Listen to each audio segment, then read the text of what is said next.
Back in May 2026, that's a couple of months ago, I made a video arguing that tiny e-readers might be more than just a novelty. At the time, XTEINK has shown that there was clearly some interest, but it was still easy to wonder whether the whole category would remain a niche within a niche. Well, since then, XTEINK has launched the X4 Pro and BOOX has announced the Picco. So perhaps the rise of the tiny e-reader is happening rather faster than I expected. Hey friends, welcome back to the Weekly Spark, where each week I take one story, one question, or just one interesting idea from the world of tech and look about what it might tell us where things are heading. Now, the original XTEINK X4, that's this thing here, was fascinating. It's still fascinating. But there were two things I said that I'd love to see in a future version: a touchscreen and a front light. Well, the X4 Pro now has both. It keeps the same basic idea, a pocket-sized e-ink reader with physical controls, built-in magnets, and a design centered on short reading sessions. But the touchscreen and adjustable warm and cool front light make it far more practical. And it only costs $99. At that price, a tiny e-reader starts to make sense as a companion device rather than something expected to replace your main Kindle or Kobo. It becomes the kind of thing you might carry simply to turn a few wasted minutes scrolling on Instagram into a few page turns. XTEINK is also keeping the X4 Pro open to developers and alternative firmware. Crosspoint, the community-built operating system, already is available for the X3 and X4 and is expected to support the Pro. It's not supported by the latest public release as I record this because developers still need hardware for testing, but a dedicated release is apparently planned. Crosspoint adds better EPUB reading, custom fonts, wireless transfers, dictionaries, and co-reader progress syncing. For readers with DRM-free EPUB libraries, that openness may be the X4 Pro's greatest strength.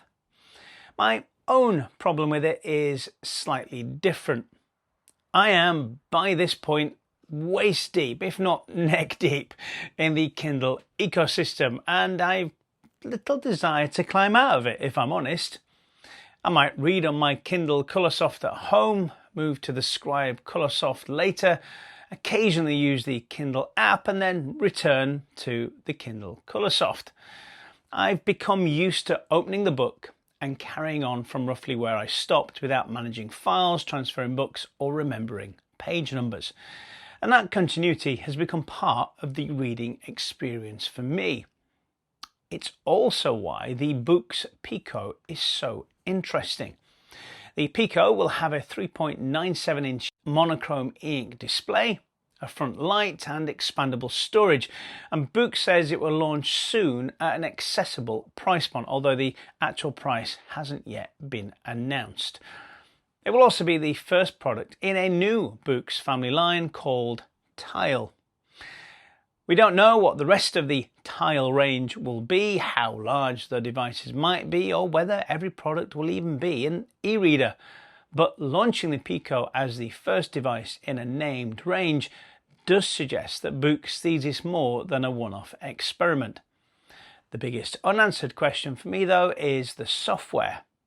Most BOOX devices run Android and can access apps such as the Kindle app. But BOOX hasn't confirmed that the Picco will run Android, include Google Play, or even support a Kindle app. There are reports that it may use a simpler tiled interface instead. So, Kindle Access is a hope, not a confirmed feature. But if it does run the Kindle app, that could change the Picco from an interesting gadget into something I might genuinely carry every day. I could read on my Kindle at home, put the Picco in my pocket, and when I leave, and continue from the same place whenever I find myself waiting somewhere. The obvious response is, I guess, why not just use the Kindle app on your phone? And that's a great question. Thanks for asking, because technically that does solve the syncing problem. But the phone also contains messages, email, X, Instagram, YouTube, and every other claim on my attention. Even when I open it intending to read, I'm still holding the device, most likely to persuade me to do something else. A tiny e-reader can fit into your life like a phone without behaving like one. The screen is part of the appeal, but so is carrying a device with just one clear purpose. BOOX has already explored e-ink shaped phones with something like the Palmer here, but the Picco appears to take that idea further by becoming a smaller and potentially more focused device. Now, price will be crucial. BOOX calls it accessible, but that word can mean rather different things depending on the company using it. If the Picco is priced sensibly and gives access to an established reading ecosystem, it could be extremely compelling. If it costs considerably more or can't run third-party reading apps, it might remain more of a specialized product, like this. Tiny e-readers are still niche products today, and most people will continue reading on a phone, a normal Kindle, or using a physical book. How dare they? But niche doesn't necessarily mean insignificant. E-ink is improving its hardware quickly, and BOOX is now entering the category. And if more people decide they want a pocketable alternative to endless scrolling, other manufacturers will notice. Eventually, Amazon may have to respond. Now, Amazon already has the Kindle library, WhisperSync, the software, the hardware expertise, and millions of existing customers. It wouldn't need to create a new ecosystem.